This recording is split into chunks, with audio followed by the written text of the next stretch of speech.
दोस्तों एक एमबीबीएस कर रही लड़की को एक डिलीवरी बॉय से मोहब्बत हो जाती है और फिर वे मोहब्बत इस प्रकार से आगे बढ़ती है, यानी कि वे डिलीवरी बॉय अक्सर उस लड़की द्वारा मंगाए गए सामान को लेकर आता है और उनकी मोहब्बत उसी कमरे में इस प्रकार से आगे बढ़ रही है कि वे लड़की अपने आशिक से मिलने के लिए बार बार सामान मंगाया करती है और उसी सामान को मंगाने के चक्कर में वह अपने आशिक से मोहब्बत कर बैठती है और अक्सर उसको अपने कमरे में बुलाने के बाद यानी कि वो दोनों उस प्यार को आगे बढ़ाने में लग रहे थे। दोस्तों जिस प्रकार से उनका प्यार आगे पनप रहा है वो दोनों एक दूसरे के साथ बहुत ही ज़्यादा खुश, यानी कि वो सोचते हैं अब उनके प्यार को वो दोनों पालेंगे। लेकिन कहा जाता है कि भाई प्यार हमेशा बराबर वालों में ही होना चाहिए, क्योंकि जहाँ एक तरफ वह लड़का एक सामान्य सा डिलीवरी बॉय था, वहीं वह लड़की एमबीबीएस कर रही थी। और दोस्तों जैसे जैसे उस लड़की की पढ़ाई आगे बढ़ने लगती है उस लड़की के भाव आगे बढ़ने शुरू हो जाते हैं और फिर तो वह लड़की उस लड़के से साफ मना कर देती कि वह उससे प्यार मोहब्बत नहीं कर पाएगी। लेकिन यहाँ पर वह लड़का उस लड़की से साफ कहता है भैया उसे उससे मोहब्बत है तो है और वह अपनी मोहब्बत को करके ही मानेगा, यानी कि वह तुमसे बहुत ज़्यादा प्यार करता है। और हाँ, यदि वह लड़की उस लड़के से छुटकारा ही पाना चाहती है तो फिर तो इनमें से किसी एक को इस दुनिया से बाहर जाना होगा। और दोस्तों फिर होता भी कुछ ऐसा ही है, यानी कि उस लड़की का जो नया बॉयफ्रेंड बना है उसकी मौसी का लड़का वह अब एक ऐसा कदम उठाता है जिसको जानकर आप लोग भी दंग रह जाएंगे। दोस्तों आखिर क्या होता है इस पूरे मामले में हम आपको एक एक जानकारी देने वाले हैं। आपसे प्यार भरी गुजारिश, आगे बढ़ने से पहले आप इस वीडियो को लाइक और सब्सक्राइब जरूर कर लें और अंत तक जरूर देखें। नमस्कार, मैं हूं भीषम प्रकाश और स्वागत है आपका हमारे यूट्यूब चैनल किस्से क्राइम के। और दोस्तों आपसे प्यार भरी गुजारिश, हमारे चैनल को सब्सक्राइब करना, नोटिफिकेशन की बेल को दबाना बिल्कुल ना भूलें। दोस्तों आज का बेहद ही हैरान करने वाला मामला सामने आया है चित्रदुर्ग कर्नाटका से। दोस्तों कर्नाटक में एक जगह पड़ती है चित्रदुर्ग, जहां पर एक लड़की जिसका नाम पल्लवी है, पल्लवी अपनी एमबीबीएस की पढ़ाई कर रही होती है। जिस प्रकार से वह पढ़ाई करती है उसको बहुत सारे सामान की जरूरत भी होती है और वह अक्सर ग्रोसरी वगैरह का सामान अपने घर पर ही मंगाया करती है। एक दिन जब वह उस एक दुकान के पास फ़ोन करती है, उस दुकान पर काम करने वाला वह लड़का जो इसका नाम प्रीतम होता है, प्रीतम मतलब कि 20 साल का वह लड़का उस लड़की के लिए उस सामान को लेकर आता है रात के 8 बजे। अब तो जैसे भी उस दरवाजे को पीट कर बजा रहा है, अब तो वह लड़की थोड़ा सा समय लगाती है वहाँ से कमरे में से निकलने में, गेट खोलने में। वह लड़की जैसे उस प्रीतम को देखती है बस देखती ही रह जाती है। जिस प्रकार से प्रीतम भी उस लड़की को देख रहा है उसकी सुंदरता को वह देखता ही रह गया और सोच रहा है यार काश ये लड़की उसके जीवन में आ जाए। लेकिन यहाँ पर वो दोनों एक दूसरे की निगाहों में झांक रहे हैं, अंदर कुछ ढूंढने का कोशिश कर रहे हैं, लेकिन उनकी निगाहें सबको थोड़ी बताएंगी। अचानक वह लड़का प्रीतम पल्लवी से कहता है कि मैडम अपना सामान ले लो। तब जाकर उस लड़की पल्लवी को होश सा आता है और कहती है हाँ उसको दे दो, लेकिन एक बात सुनो, उसको अपना फ़ोन नंबर ज़रूर देकर जाना। अक्सर वह सामान मंगाती है और सामान मंगाने के लिए अब उसकी यदि उसको मदद मिल जाएगी तो उसके लिए तो दी बेस्ट है। अब इस बात में वो लड़का भी राजी हो जाता है और अपना फ़ोन नंबर उस लड़की को देकर जाता है। अब वह जो पल्लवी नाम की लड़की है वह अक्सर यानी कि उस लड़के से अपने घर का सामान मंगाया करती है और ये जो लड़का है यानी कि प्रीतम, ये प्रीतम उस दुकान में नाइट ड्यूटी करता है, यानी कि करीब 6 बजे वहाँ ड्यूटी पे लाता है और सुबह के 3 बजे तक अपने काम को किया करता है। उसके साथ एक लड़का भी होता है जिसका नाम होता है मोनी। ये दोनों यानी कि अब डिलीवरी देने जाते हैं, सामान को अपने ग्राहकों के घर तक पहुँचा कर आती हैं। उसके बाद ही ये लोग वापस उस दुकान पर पहुँचते हैं। बड़े ही हिसाब से उनकी नौकरी तो चल रही है। अक्सर वह लड़की उस लड़के से मिलने का बहाना बनाकर ऑर्डर लिखवाया करती है। अब एमबीबीएस करने वाली लड़की कोई अट्टे पट्टे घर की तो होगी नहीं भाई, काफ़ी अच्छा परिवार, मोटा पैसा। यहाँ पर जो पल्लवी है, पल्लवी अपनी एमबीबीएस की पढ़ाई तो कर रही है। अब तो वो जो लड़की है पल्लवी अक्सर उस दुकान पर अपना ऑर्डर किया करती है, उस लड़के को अपने घर पर बुलाया करती है। वह लड़का भी उस लड़की के लिए डिलीवरी लेकर आता है और बस इसी प्रकार से उनका जो प्यार है वो आंखों में पनप उठता है और लगभग 2 महीने तक ये सिलसिला चलता है। एक दिन वह लड़का प्रीतम एक बड़ा सा लव लेटर लिखता है, यानी कि अपनी जो हृदय की बात है उसको उस लड़की को लिखकर भेजता है और उसको बताता है कि वह उस लड़की पल्लवी को कितनी मतलब कि मोहब्बत करता है। दोस्तों जैसे वह लेटर उस लड़की पल्लवी तक पहुंचता है, पल्लवी जैसे उस लेटर को पढ़ती है वह भी इस बात के लिए इनकार नहीं कर पाती है कि वह उस लड़के से प्यार नहीं करेगी। भाई नई उम्र, चढ़ती जवानी और जहाँ एक दूसरी तरफ से एक सुंदर लड़का प्यार का इजहार कर रहा हो वह लड़की कैसे मना करती है। और बस उनका यह प्यार आगे बढ़ता है और वह लड़की उस लड़के को अपने दिल में तो जगह देती है, साथ साथ अपने कमरे में भी जगह दे डालती है। और दोस्तों इसी प्यार से उनके जो ये प्रेम संबंध है यह पनपा है, यानी कि ये लड़का और लड़की एक दूसरे के साथ संबंध बना बैठते हैं।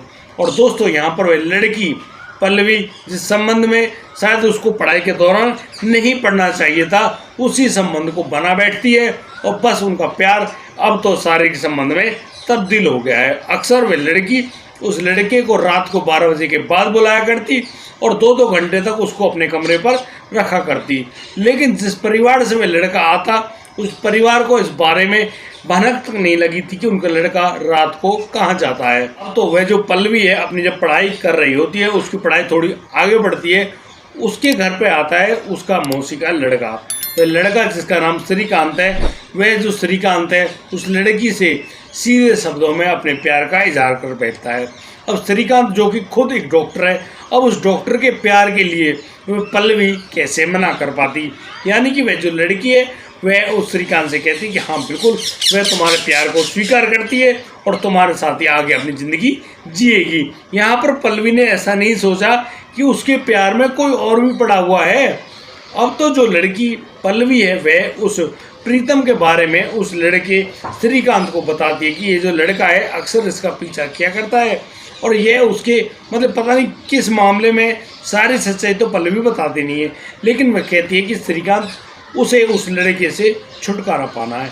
अब तो जो श्रीकांत है वह श्रीकांत एक दिन ऑर्डर करके उस लड़के को डिलीवरी के लिए उस लड़की के घर पर बुलाता है और उससे कह बैठता है कि भाई ऐसा है आज से इस लड़की के इर्द गिर्द भी दिखाई मत जाना वरना तुम्हारे साथ बहुत बुरा होगा। यहाँ पर वह लड़का चुपचाप सारी बात को सुन तो लेता है, वह कुछ और समझ रहा होता है, वह समझ जाता है भाई हाँ इसका कोई भाई होगा, लेकिन उसको नहीं मालूम था कि यह लड़की इसके साथ प्यार के जाल में है। दोस्तों यहाँ पर वह जो लड़का यानी कि उस लड़की से अपनी दूरी बर्दाश्त नहीं कर पाता है और एक दिन वह इसी प्यार के चंगुल में मोह पास में बना हुआ उस लड़की के घर पहुंच जाता है और वहां जाने के बाद तो उस लड़की से कहने लगता है कि देखो पल्लवी तुम उसको इस प्रकार से नहीं भूल सकती। यहाँ पर पल्लवी उससे कहती है कि देखो यदि तुम्हें उससे मिलना ही है ना तो रात के 12 बजे के बाद ही आना। इस बात को सुनकर वह प्रीतम अपनी यानी कि उस दुकान पर लौट जाता है जहाँ पर वह डिलीवरी काम किया करता है और बस इंतजार कर रहा होता है कि रात के 12 कब बजेंगे। और ठीक 12 बजे अब तो प्रीतम अपनी मोटरसाइकिल उठाता है और सीधा आता है उस लड़की पल्लवी के कमरे पर। और दोस्तों यहाँ पर जैसे वह लड़की यानी कि पल्लवी उस गेट को खोलती है, उस लड़के को अंदर बुलाती है और गेट को अंदर से बंद कर देती है। कहीं ना कहीं वह जो लड़का है वह प्रीतम सोच रहा था कि आज उसकी जो मुलाकात काफ़ी दिन बाद हुई है वह पूरी यहाँ पर ताकत लगा देगा, वह उस लड़की से जी भरकर प्यार करेगा। लेकिन अगले ही क्षण उसकी ये जो चाहत है, जो मोहब्बत है, जो कुछ भी है वह काफर हो जाती है क्योंकि वहाँ पर वह लड़का यानी कि श्रीकांत भी मौजूद होता है। और दोस्तों जैसे श्रीकांत ने उस लड़के प्रीतम को वहाँ पर देखा श्रीकांत आग बबूला हो जाता है और बस अब तो जो श्रीकांत है वह उस लड़के प्रीतम को पकड़कर वहीं बेड पर गिरा देता है और तकिया उठाकर उसके यानी कि सीने पर बैठ जाता है और उसके गले को दबाना शुरू करता है। दोस्तों यहाँ पर प्रीतम बहुत बुरी तरह से झटपटाता है, हाथ पैरों को खूब हिलाता है, बजाता है, लेकिन उसके हाथ पैरों को रोक लेती है वह लड़की पल्लवी। और दोस्तों इसी प्रकार से वो दोनों जो डॉक्टर थे उन्होंने एक बच्चे की जान ले ली। और दोस्तों जिस प्रकार से और उस लड़के की जान लेने के बाद अब वो दोनों उस लड़के को एक चादर में लपेटते हैं और फिर स्कूटी पर बैठकर यानी कि उसको दूर उस गांव से करीब 5 किलोमीटर दूर एक रोड के किनारे फेंक कर लापता हो जाते हैं। जहां एक और उस प्रीतम को अपने घर लौटना था, यानी कि सुबह 3 बजे के बाद वह 5 बजे भी नहीं आया, 9 बजे भी नहीं आया, 10 बजे 12 बजे भी नहीं आया।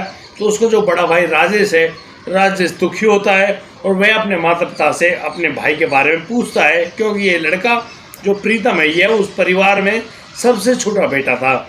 इसने 12वीं तक की पढ़ाई करी थी और तब से ही ये अपने उस काम धंधे में लग पड़ा था। यहाँ पर जब किसी के पास भी उस लड़के के बारे में कोई जानकारी नहीं होती तो सब लोग परेशान होते हैं, दुखी होते हैं, लेकिन उस लड़के के पास किसी के पास कोई जानकारी नहीं है। लेकिन वो लोग जब पुलिस थाने जाते हैं, वहाँ पर रिपोर्ट लिखाते हैं कि यहाँ पर उनका जो लड़का है वह उस दुकान पर गया है। वो लोग दुकान पर भी जाते हैं और उनसे पता करते हैं, तो वो पता चलता है कि रात के 12 बजे से पहले ही वह लड़का यहाँ से घर के लिए बोल कर गया है। उनको मालूम नहीं है कि वह लड़का कहाँ पर है। दोस्तों उस शाम तक उन्होंने अपने बेटे को खूब हर जगह ढूंढा, लेकिन रात के 8 बजे करीब उनको एक सूचना मिलती है कि पड़ोसी गांव में रोड के किनारे एक लड़की की बॉडी पड़ी हुई है। अब दोस्तों पुलिस भी और वो परिजन भी वहां पहुंचते हैं और जब उस लड़की की शिनाख्त करते हैं तो यहाँ पर उस लड़के की शिनाख्त यानी कि उस प्रीतम के नाम में, और उस लड़के की शिनाख्त उस प्रीतम नाम के लड़के के रूप में की जाती है। दोस्तों यहाँ पर वो लोग सब परेशान हैं, दुखी हैं कि अब भाई आखिर इस लड़की की किसने जान ली है। उस लड़के का पोस्टमार्टम होता है। पोस्टमार्टम में पता चलता है कि इस लड़के की गला दबाकर जान ली गई है। दोस्तों अब तो उस लड़के का मोबाइल नंबर भी ढूंढा जा रहा है। मोबाइल फ़ोन कहाँ है, किसी के पास कोई जानकारी नहीं है। लेकिन पुलिस जब ट्राई करती है भाई इस लड़की की CDR रिपोर्ट निकाली जाए, तो वहाँ पर एक कॉमन नंबर आता है। वह नंबर होता है उस लड़की यानी कि पल्लवी का। अब जब पल्लवी के नंबर की लोकेशन निकाली जाती है तो वह लड़की पल्लवी मिलती है बेंगलोर में, और बेंगलोर में होती है वो श्रीकांत डॉक्टर के पास। अब तो पुलिस पहुंचती है बेंगलोर, और बेंगलोर से जब उस लड़की यानी कि उस पल्लवी को श्रीकांत के साथ जब बुलाया जाता है, तब यहाँ पर पल्लवी से जब कड़ी पूछताछ की जाती है, तब जाकर पल्लवी ये पूरा राज खोलती है, जो कि हमने आपको पहले बताया कि कैसे उस पल्लवी ने उस लड़के को अपने प्यार के जाल में फंसाया, फिर उस लड़के से प्यार करने के लिए मना किया। उस श्रीकांत नाम के जो डॉक्टर है, जो उसकी मौसी का लड़का है, उसके प्यार को दोबारा संभालती है, उसको मानती है और फिर श्रीकांत से ही उस लड़के की जान लेने की बात भी करती है, और फिर दोनों मिलकर उस बच्चे की जान भी ले लेते हैं। और दोस्तों यहाँ पर जैसे ही वह पल्लवी सारी बात बताती है, अब तो पुलिस उस श्रीकांत नाम के जो डॉक्टर जिसने अभी अपनी MBBS की पढ़ाई पूरी करी है, डिग्री ली है, उसको भी पुलिस गिरफ्तार कर लाती है। और जब उन दोनों को कोर्ट में जज के सामने पेश किया जाता, तो जज साहब भी कहते हैं भाई तुमने सबसे घिनौने काम को अंजाम दिया है। मतलब एक डॉक्टर जो कि भगवान का दूसरा रूप होते हैं, वही लोग लोगों की जान ले रहे हैं, और वो एक लड़की या लड़का के प्यार में पड़कर। भैया तुमको अब जेल में बाकी का समय बिताना ही पड़ेगा, चाहे डॉक्टर हो चाहे इंजीनियर हो, लेकिन जाना तो जेल पड़ेगा। तो इस पूरे घटनाक्रम को सुनाने का उद्देश्य किसी को परेशान करना नहीं है, किसी का दिल दुखाना नहीं है, लेकिन जिस प्रकार से ये घटनाक्रम सामने आते हैं उनसे कहीं ना कहीं हमको सीख और सबक लेना जरूरी समझते हैं, और बताना भी चाहते हैं कि भैया इस प्रकार के किसी भी काम के मामले में आगे कदम ना बढ़ाएं, और भैया बराबर के देख कर ही मोहब्बत कर ले तो ज़्यादा अच्छा है। अब एक डिलीवरी बॉय कहाँ एक डॉक्टर पड़ गया इसमें, फिर क्या हुआ, फिर होगा क्या, फिर तो भैया आपको मिलनी है मौत, और आपको मौत का सामना करना ही पड़ेगा। ऐसा काम बिल्कुल ना करें। आखिर उस प्रीतम की क्या गलती थी भाई, प्यार तो वो कर सकता है ना। आप इस बात को बिल्कुल मत सोचिए कि क्या वो प्यार नहीं कर सकता, लेकिन उस लड़की पल्लवी का सोचो ना, मतलब एक आशिक के बाद दूसरा आशिक, सब्जी मंडी बना रखा है क्या, पता नहीं आजकल की लड़कियों भैया प्रेमियों को, लवर्स को, पतियों को कुछ इस प्रकार से बदलती हैं, जैसे आज ये ड्रेस है कल दूसरी ड्रेस है। ये गलत है भैया, कभी भी ऐसा नहीं करना चाहिए, और जो भी इस प्रकार की बातों को करता है वह अच्छा इंसान बिल्कुल भी नहीं है, वह इंसान कहलाने के लायक ही नहीं है। और दोस्तों आज के लिए सिर्फ इतना ही। आपको कैसा लगा हमारा ये प्रोग्राम, आप लोग कमेंट करके हमको ज़रूर बताएं। और दोस्तों हमको कमेंट करने वाले सभी जो दर्शक हैं उनके लिए हम बारंबार धन्यवाद करते हैं, उनको हाथ जोड़कर प्रणाम करते हैं कि आप लोग हमारी वीडियोज़ को भी देखते हैं। और दोस्तों आप इन वीडियोज़ को पूरा देखा करें, मज़ा आएगा। दोस्तों जय हिंद, जय भारत।